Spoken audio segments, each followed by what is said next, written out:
เป็นคนเราเป็นทีมแล้วผ่านนะครับถ่ายทอดอย่างความรู้นี้ตอนนี้ก็คืออย่างนี้นับถือเป็นพ่อคนอย่างดีๆอย่างเช่นนี้เราบอกครับขออนุญาตสื่อมวลชนผมได้ขออนุญาตขอความเมตตาที่เจ้าในเรื่องการจัดงานการที่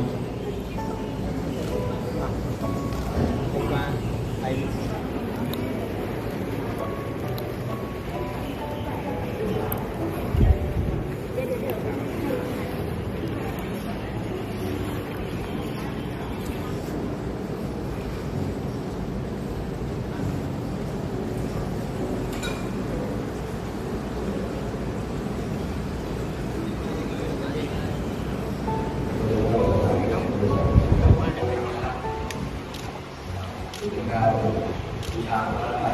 แล้วก็เป็นท่านคณะบริหารด้วยความเคารพว่าที่นี่คือชุมชนหนึ่งที่เป็นแบบอย่างของความรักความสามัคคีกันมีแผนการพัฒนาที่ต้องเลือกทั้งศาสนาสถานบ้านวัดโรงเรียนชุมชนหน่วยงานทั้งหมดนะครับ